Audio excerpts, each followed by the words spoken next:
सभी लोगों को हार्दिक नमस्कार। आज मैं इस वीडियो के माध्यम से आपको एक बहुत सारी महत्वपूर्ण जानकारियाँ दूंगा। इस वीडियो में आपको मैं जानकारी दूंगा,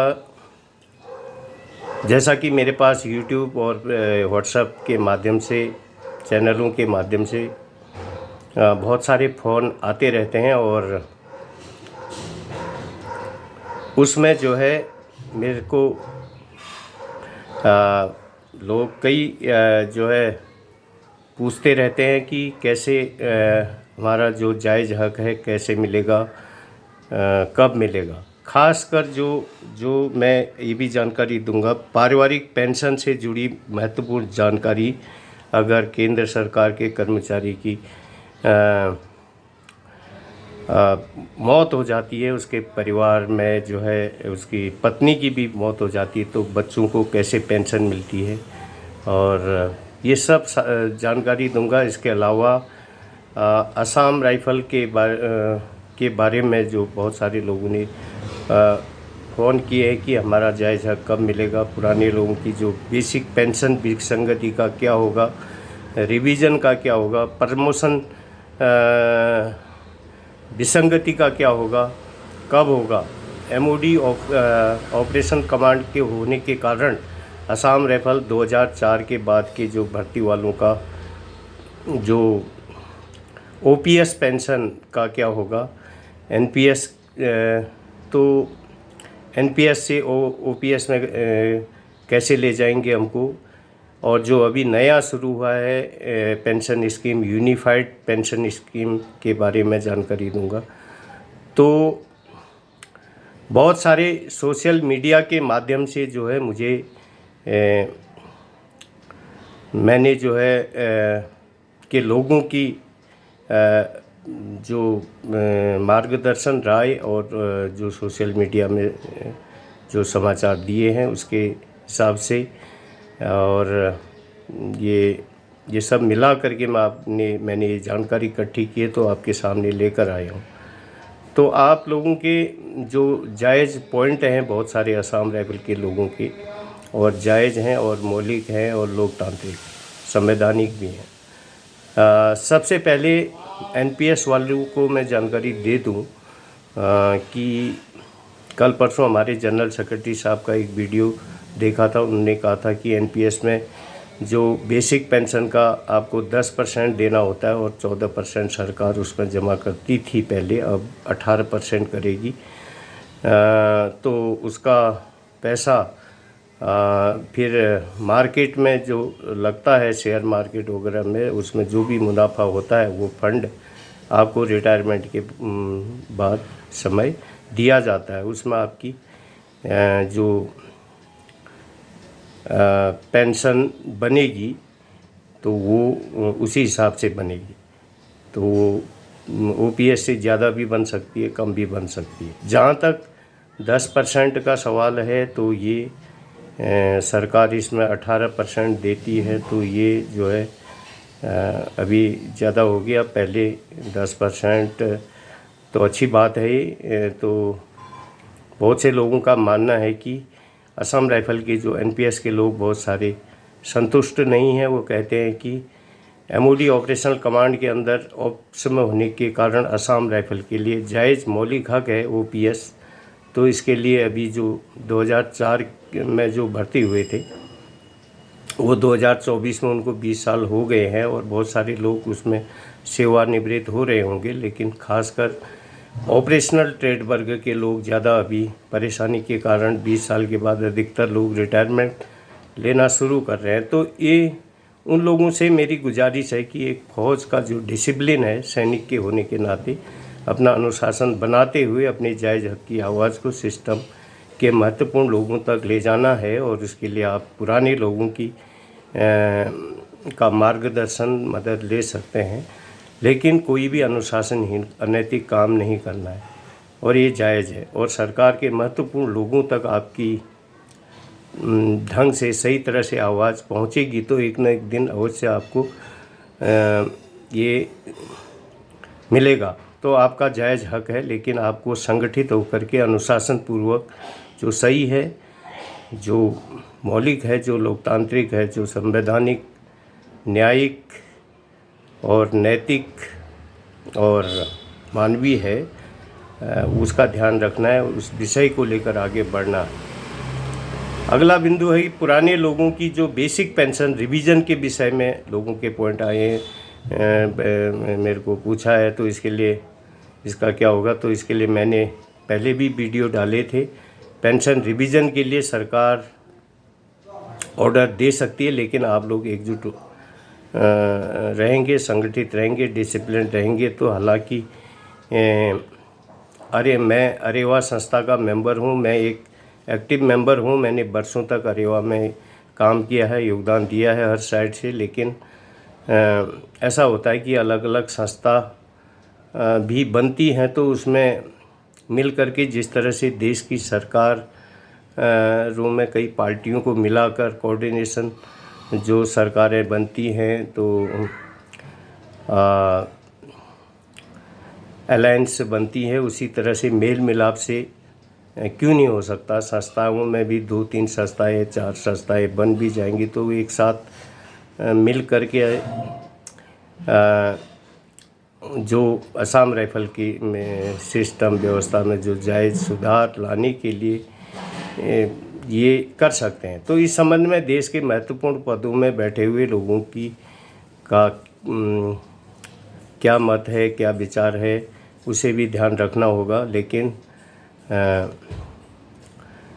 अपने साथ अपने फोर्स बल ट्रेड ग्रुप के जो जायज़ हक की क्या अनदेखी हुई है, इसकी जानकारी महत्वपूर्ण लोगों को देनी होगी, तभी वो लोग डिसीजन लेंगे। अकेले कार्य करने से कोई ध्यान नहीं देता है, इसलिए मैंने संगठित होकर आप लोगों से बात करने के लिए कहा, आने के लिए कहा। आगे मेरे पास बहुत सारे लोग आए, पिछली बार बहुत सारे लोगों की फ़ाइल मेरे पास जमा है, क्योंकि मैंने उनको, बहुत सारे लोगों ने कहा था कि पेंशन रिवीजन हो नहीं रही है, तो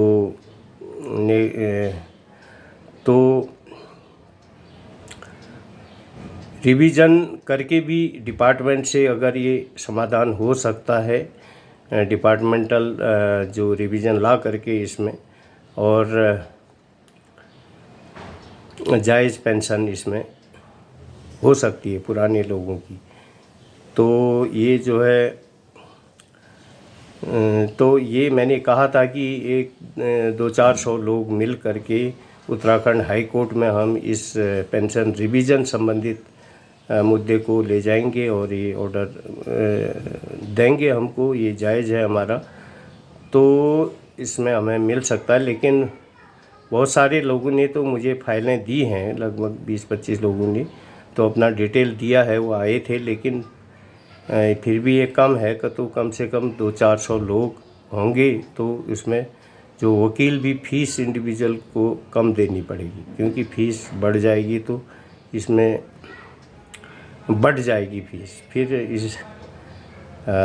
तो इसके लिए आगे कार्रवाई करनी होगी। जहाँ तक असम राइफल को MOD आर्मी में ले जाने की बात है, आर्मी रेजिमेंट बनाने की बात है, तो मैंने इसका अध्ययन किया और इसमें महत्वपूर्ण बड़े लोगों की राय, तो उनके विचार मैंने देखे, यूट्यूब वीडियो, सोशल मीडिया।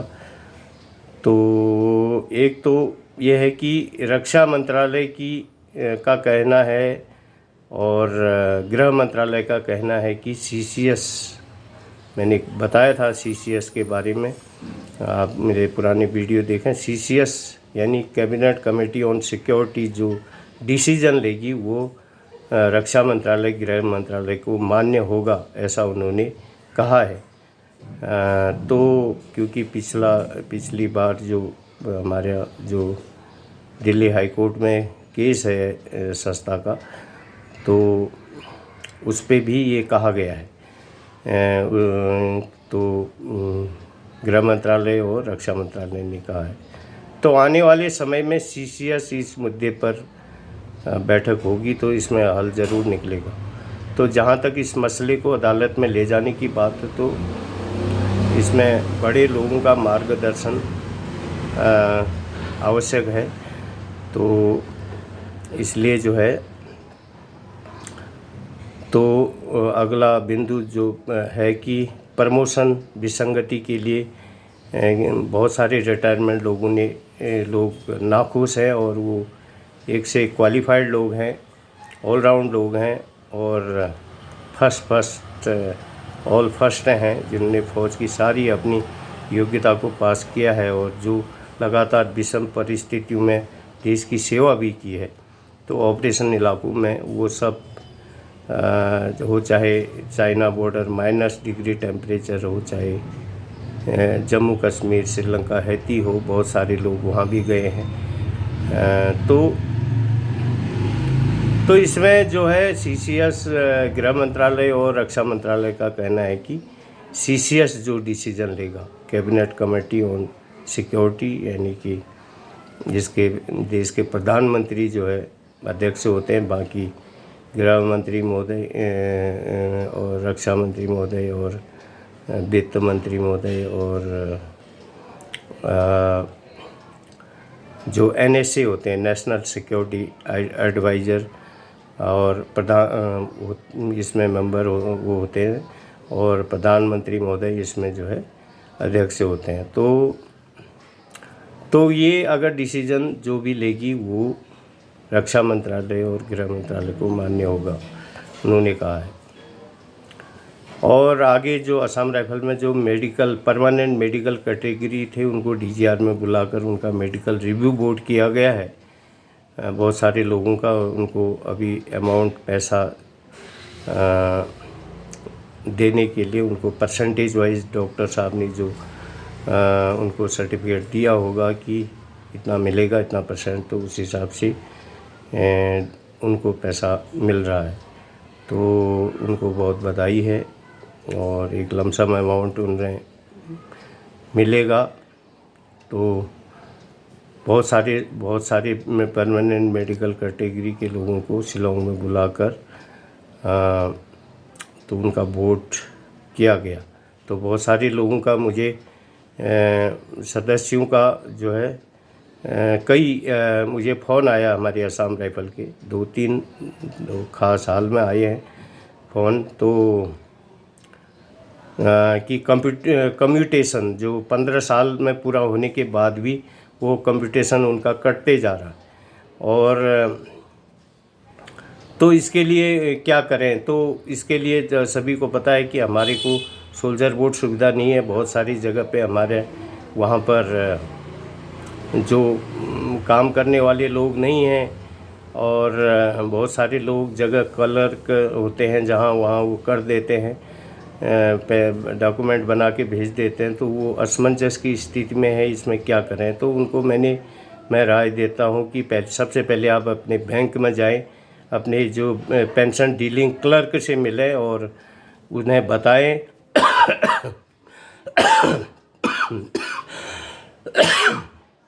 अगर वहाँ से इस समस्या का समाधान हो जाता है आपके बैंक क्लर्क द्वारा, पेंशन डीलिंग क्लर्क द्वारा, तो ठीक है, आपका जो कम्यूटेशन का पैसा जितना फालतू कटा है वो आपके अकाउंट में आ जाएगा।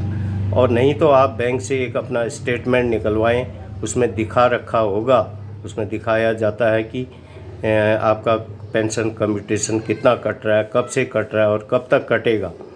तो उस स्टेटमेंट को निकलवा के आप एक एप्लीकेशन बनाएं और किसी जानकार आदमी से मिलें। अगर आपके यहाँ अरेसा संस्था है तो वहाँ ऑफिस से करवाएं कार्रवाई और अपनी डिस्चार्ज बुक PPO की कॉपी लगाएं उसमें, और उसको एक एप्लीकेशन लिख के जो भी आपकी समस्या है उसमें दिखाएं, हिंदी अंग्रेजी जो भी है, तो उसे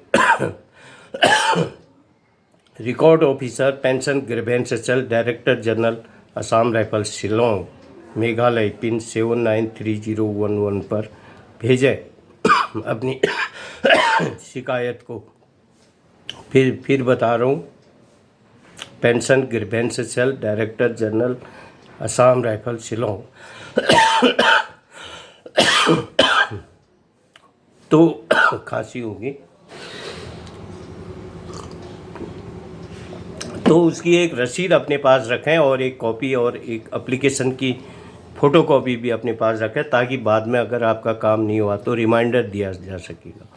तो इस तरह से आपकी कम्यूटेशन सिस्टम जो है का वो ठीक हो जाएगा। और बहुत सारे भूतपूर्व सैनिक परिवारों से मुझे फ़ोन आया, उनके बच्चों का फ़ोन आया कि मुझे हमें जो बहुत सारे जो सैनिक और उसकी पत्नी की मृत्यु हो जाती है, उसकी बेटी, अवाहित बेटी या बेटे को क्या पेंशन मिलेगी। तो उन्होंने कार्रवाई, उनको जानकारी है लेकिन कार्रवाई की है, तो उनको जो है उनको अभी 1 2 3 लोगों को नहीं मिला है। तो उनको मैंने बताया कि आप रिमाइंडर दीजिए और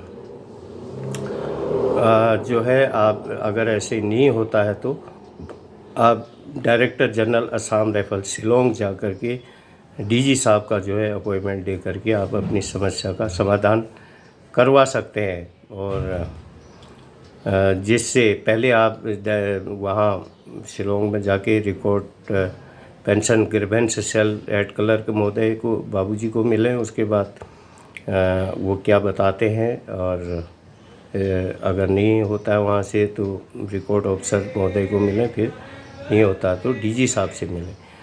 तो इस तरह से आपको अपॉइंट लेना पड़ेगा डीजी साहब का। तो इस तरह से आपकी समस्या का समाधान हो जाएगा। तो बाकी जो है आपको मैं एक ये जो पारिवारिक जो सेंट्रल गवर्नमेंट एम्प्लॉइज़ के लिए केंद्र सरकार की जो महिला कर्मचारी या पेंशन भोगी अपने खुद उनकी मृत्यु हो जाती, निधन हो जाता है, तो उसके बाद अपने पात्र बच्चों को, बहुत महत्वपूर्ण है, तो ये जानकारी दें। पारिवारिक पेंशन देने की अनुमति होती है, बच्चों को पेंशन मिलती है। इसके लिए उन्हें अपने पत्नी के स्थान पर अपने बच्चों को नामित करना होगा, मतलब बच्चों का नाम होना चाहिए आपका डॉक्यूमेंट में। तो पारिवारिक पेंशन से जो जुड़ी हुई जो बच्चों को पेंशन मिलती है, तो ये जानकारी है। अगर पति और पत्नी दोनों की ही परिवार पेंशन के पात्र है तो जीवित बच्चों को पारिवारिक पेंशन दी जा सकती है। अगर पति पत्नी की दोनों की जो मृत्यु हो गई तो ऐसी जानकारी इसमें, तो अविवाहित जो बेटा है अगर उसको पारिवारिक पेंशन उसको मिलेगी जब तक वो 25 साल का न हो जाए। उसका विवाह हो जाएगा तो फिर वो अपनी आजीविका कमाना शुरू कर देगा तो वो बंद हो जाएगी। और इसके अलावा सेवानिवृत्ति के बाद जो है पारिवारिक पेंशन कर्मचारी की 65 साल की उम्र तक ये लिखता है कि पहले वो डबल मिलती है, फिर वो जो है 30% मिलती है। तो ये मतलब अभी लड़की है, जैसे लड़की ने शादी नहीं की है और उसके माँ बाप जो केंद्र सरकार कर्मचारी या जो भूतपूर्व सैनिक है, तो उनकी दोनों की मृत्यु होने पर लड़की ने शादी नहीं की है, नौकरी नहीं है, तो वो लड़की पेंशन की हकदार है। तो उसके लिए कार्रवाई करनी होगी, मैंने बता दिया। तो इस संबंध में आप मेरे मोबाइल नंबर में आप अधिक जानकारी ले सकते हैं। बाकी अपने जो नज़दीक ऑफिस है हमारा अरेवा का, जो वहाँ से संपर्क कर सकते हैं। मेरा मोबाइल नंबर है 8218747641। फिर बता रहा हूँ 8218747641। मैं जो है जितनी मेरे पास जानकारी होगी मैं अवश्य दूंगा। तो हर समस्या का समाधान होता है, तो आप देख लें। और तो वो अगर पूरे डॉक्यूमेंट होते हैं तो वो पूरा वो टाइम पर दे देते हैं, लेकिन डॉक्यूमेंटेशन पूरा क्लियर होना चाहिए। तो आज के लिए इतना ही। वीडियो को अधिक से अधिक लोगों तक, असम राइफल केंद्र सरकार कर्मचारियों को के सभी सरकारी कर्मचारियों को ये जानकारी होनी चाहिए राज्य सरकार के अनुसार। तो आज के लिए इतना ही।